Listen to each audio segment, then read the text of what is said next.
Welcome to the Amazing Authorities Podcast, where game changers, visionaries, and category leaders share how they built their brands, platforms, and global influence.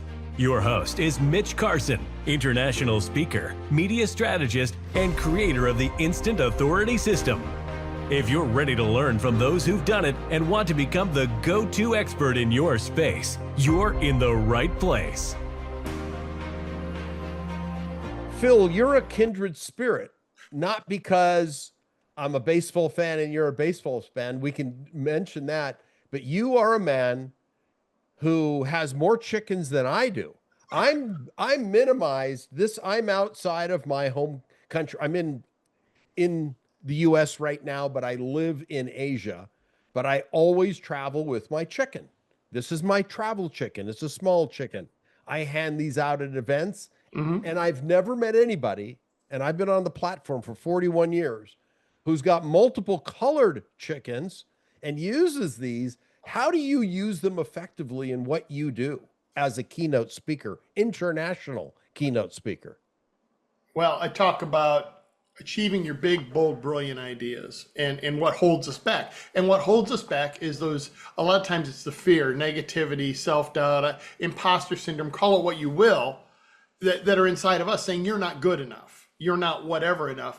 And what I did was I just started giving that a voice and calling it a chicken. So there's these little chickens inside of you, and so I toss them out to the audience. I say, these are the things you have to fry, is those little chickens inside of you that are holding you back from what you were meant to do. And you know, it's small, right? It's cute, but it represents how little sometimes those voices in our head that are holding us back can be. So, you know, just take them and fry them. Okay. And let's see your book, because you are a man of congruency. Yes, I am. Your chickens. So yeah, that's the name of the keynote. And that's also the book is a lot of the stories from the keynote are in the book, along with exercises and things you can do. And basically you have to name it, reframe it, and act. So you name that chicken. Okay, this is an imposter syndrome chicken. This is one I call look back Lena. That's always saying, remember when you failed. Remember when you should have done that. And then you reframe it and say, well, yes, that time, but now I'm different. And then you take action. And it's just that, it's not that easy, right? But it's that simple of a concept that you have to shut those chickens down and take action. Well, and you come from a technical background. Tell us about that. So I was an I went through the IT career path, eventually becoming a program manager, business analyst manager, or business information manager for international paper. I don't think they mind me saying. And I enjoyed what I was doing, but what I found early on was I didn't like the technical stuff so much. I liked the getting out and talking with the business, finding out what they wanted, translating that into geek speak, and I can say that because I'm a tech geek, right? And making it happen. And so I really enjoyed that conversation and that part, which then led to, within the company and outside of the company, some presentation and speaking opportunities. And I found I was really in my element.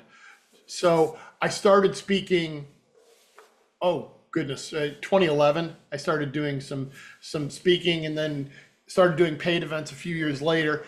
And in 2023, I just had all kinds of demand. People love the rubber chickens and the fry your chickens idea. The other thing I talk about is stress management. And I had enough time with international paper where I actually had 6 weeks of vacation. And by the end of the year, because of all the speaking events, I didn't have any vacation left for Christmas. And I said, okay, this is a sign. It's time to retire. And I told my boss, I said, I love the company. I love the people I work with. It's not the calling. The calling is to retire from here and get out there and do as much keynote speaking and writing books that I possibly can. You pursued your passion. I did. Absolutely. Any regrets? Yes, that I didn't do it earlier. Okay. All right. Well, and it's interesting because most people who are in their last days, let's say people that are in hospice, which that's time, it's curtains, it's coming up. You've surrendered. This is the inevitable. We're all finite human beings. Yep. I have yet to hear a story about anybody who's in hospice who says, I wish I had worked harder. Right. I wish I hadn't pursued my dreams. Right. Hadn't pursued. I hadn't taken action. Hadn't found my chicken to fry. Right. No, that doesn't happen. And like I said, and a coworker said, you're probably going to regret you didn't do this earlier. And I smiled. Yeah, maybe. And she was right. Absolutely right. I wish I would have done it before. Not that I didn't love what I was doing, but this was the path I was meant to be on. It's so true. There are a lot of I coulda, shoulda, wouldas. I'm a senior citizen today, so I coulda, shoulda, woulda done things, but I don't have regrets. And I'll substitute that word out. I won't butt myself. And I will say it's led me exactly where I'm supposed to be today based on my choices. Do you agree? Oh, 100%. And I say I regret I didn't do it earlier, but I really have no regrets. I am where I'm supposed to be right here, right now. And I think if you can say that, you're going to shut down the chickens. The should have done this, shouldn't have done this. If you can say, look, I right here, right now, this is where I was meant to be in this spot in this time, you won't have the regrets. How did you navigate or manage the pandemic as a professional speaker? Well, see, I was still working at that point. So the retirement was after the pandemic, because I know a lot of professional speakers had issues because all of a sudden the in-person went away. Now let's talk about, so I was still working for international paper at that point, and I was fortunate enough that I could work from this very office for international paper. I did do some speaking online. And I think if there was pandemic 2 tomorrow, I am set up, and some of the events I'm going to be doing in the 3rd and 4th quarter are virtual events.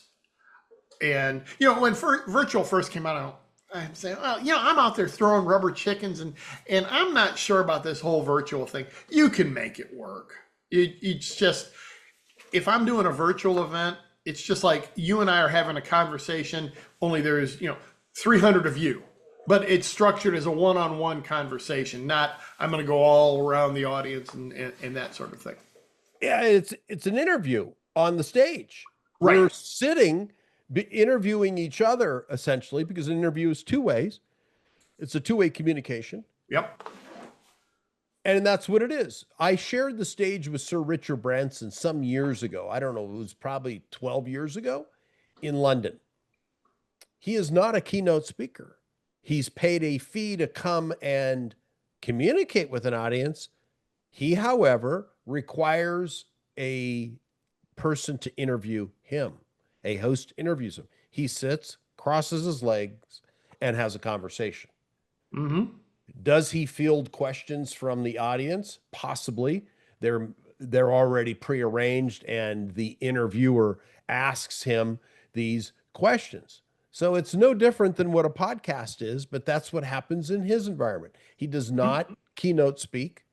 And that is the case with some very successful people. I don't know if Elon Musk would be interesting if he came out and keynote presented.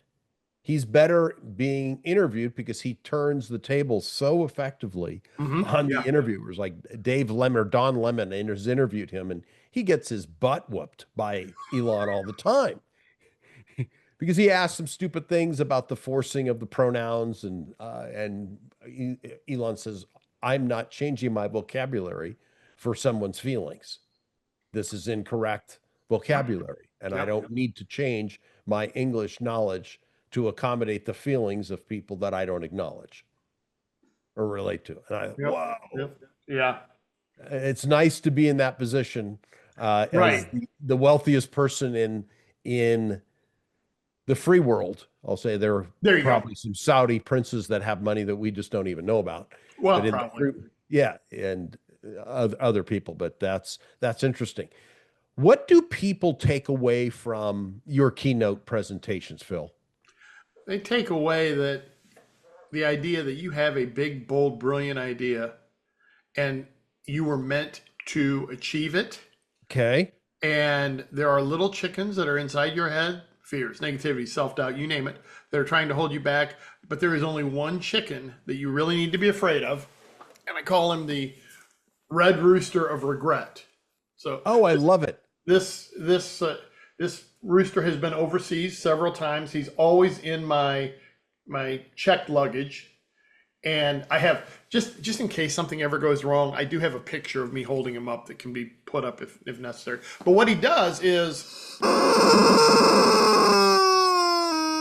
he's really loud, and I think I have the mute inside of him right now, which I put that in when I travel because I really don't need any additional TSA questions, right? But the idea, and so I bring somebody up from the audience, and I get a volunteer, and they squeeze the chicken, and he goes loud and crazy. And everybody's laughing about it because it can go as long as 45 seconds. And I have had people squeeze it enough to get 30 seconds. And so everybody's laughing afterwards. I said, that sound was terrible. But that sound was nothing compared to not chasing your dream, not going for your big, bold, brilliant idea, and living with the regret. And so that sinks in really well. I don't want to have regrets. I want to take that first step and subsequent steps toward achieving my big, bold, brilliant idea. The coolest thing that happened last year was I was speaking in Vancouver, and a young lady came up to me and she said, I heard you last year in Albuquerque, and I just wanted to tell you, I had a big, bold, brilliant idea, and because of you, I went out and I achieved it. Bravo. I was like, wow, that's why you do this. Well, let's talk about passion. Would you do this if you weren't paid? Yes. All right, there you go. This is your life path. Yes. Obviously, you worked in corporate America for X number of years. I presume you left with some comfort and a cushion in order Correct. to jump into doing what you're paid to do now. I mean, I keynoted for a while for free also as my speaker path. Been doing this a long time. And I'm a different type of speaker, and I want to talk about what you do versus what I ended up becoming. And I'm an events producer today, but my track was first, I went the route of not a keynote. I keynoted later. I immediately jumped into selling from the stage, selling courses, selling my services to an audience, and then splitting, let's just say the profits with the events producer before I eventually evolved into becoming an events producer. How comfortable would you be selling from the stage versus leaving people with chickens and or your contact information, which you brilliantly, I love how you do that. You hand this fun toy out. They associate this fun and chicken that's inside our heads with you, and you put your QR code on there. I do. I don't have any right now. I think I used them up in my last event. But yeah, I have a label maker, and I just print bunches of labels, and my son and wife and I just work and stick the labels on. It's the easiest way I found. You could get a rubber chicken with a QR code on it, but it won't go like that. So I make them. The original question was, how comfortable would I be from selling from the stage? I mean, I think every time I'm there speaking, I'm selling. I'm just selling for the next keynote or for the next event. And I tell the story of one of the first events I had in 2022. Actually, it was one of the last events in 2022. I spoke for free at a symposium in Boston. 32 events from that one. Now, it's like children, grandchildren, and great-grandchildren, right? But, so that led to one in Orlando where somebody heard me and brought me in for a virtual event, which led to, and then another one led to, it's been 3 trips to Europe now for events. So every time I'm selling. I'm selling the concept that this is what will make your life better. This is what will lower your stress. I am kind of showing the pain of not chasing your big, bold, brilliant idea, building a little pain. This is how we solve it. And so people go back to their company. They say, you know what? There's somebody we need to bring in. He was fun. He was engaging, Fun. entertaining, unassuming. He taught me about how to fry my chickens. He taught me about my big, bold, brilliant idea. We need him in our office, in our event. I love it. I love it. And when you went from unpaid to paid, what was your first fee? Oh, goodness. That was a while ago. You sure, but it's interesting to talk about. I mean, and I'll share mine too. You show me yours, I'll show you mine. Oh, honestly, I had a couple that were like $75 worth of gift cards. Okay. Hey, come, we'll give you That's gift card. compensation. Yeah. That's compensation, Phil. And you asked the question, would I still do it for free? Sometimes I do. Sometimes a friend will say, could you come and speak at our event? And I do, because what am I doing there? I'm making connections and I'm selling, because that free event can be the next one. Although I will confess, when I said, yes, I would do this for free, I'm like, boy, I hope people are not on my website saying, hey, I heard you'd come for free. Oh, got it. I'm kidding. I'm kidding. Yeah. Because, I have the freedom to do it for a fee or for free. And basically, I'm looking for groups that really want, number one, to have fun. If you've got a group and you want everybody to stand up and do a chicken dance, the heavy metal chicken dance, I'm your guy. If you don't like that, that's okay. So you have a dance. Are your speeches or any of your keynotes online? Yes. Yeah. YouTube. Where would they discover those? On my YouTube channel. Can we put links in the show notes? Sure, but just is it YouTube? I'm sorry, Phil Barth Speaks on YouTube. Okay, so Phil Barth Speaks. That's where they can find you on YouTube and see that. Correct. I'm gonna watch it. I'm interested because, like I said, I've written this book about how to use props in the world of speaking, and it's not finished completely. I got to go back and edit it. All the content has been written. I'm including you in. I'm going to watch it personally because I have an enormous interest in props because I teach a whole half day on the use of props and get people in my speaking training up on stage using props, tying it to a metaphor and communicating exactly what you're doing. You are speaking my language. I love it. And the only person I know, I don't travel without my chicken. I'm in Las Vegas right now working because I'm a TV show host on NBC Channel 3 here in Vegas.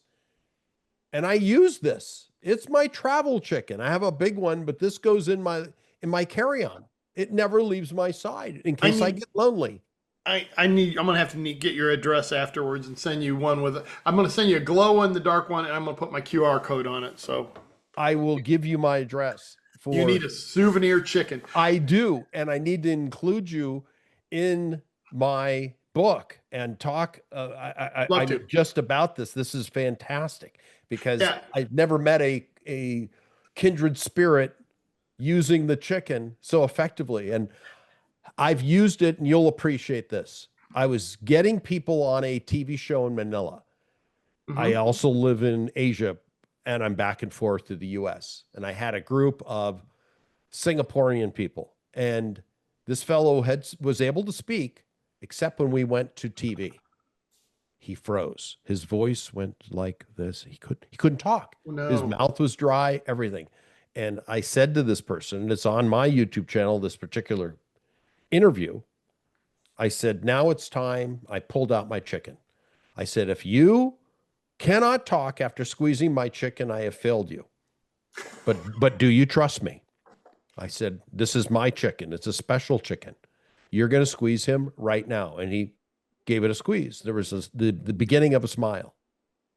Squeeze it again. I dare you to squeeze my chicken again in front of all these fine people with these cameras right here. I said, now, let's go to your interview. He did it about 3 times. I said, squeeze it slower. Get very comfortable with your chicken inside. And boom, it worked. It was magical. And it just came to me. I didn't have a script for it. I didn't have a script for it. So I haven't met anybody. This was 10 years ago. It was way before the pandemic. And it's been with me with the props and using that to tie in the audience. Bill Gates used props in his famous TED Talk using mosquitoes. Mm-hmm. You ought to look. I don't know if you've seen it. You got to look at it. He's a boring communicator. He's boring as all get out. The use of the props was brilliant. Brilliant. Whatever it takes. Whatever it takes. So you have a YouTube channel, Phil Barth Speaks. Phil Barth Speaks. I know there is a full keynote out there which does feature the chicken dance at one point.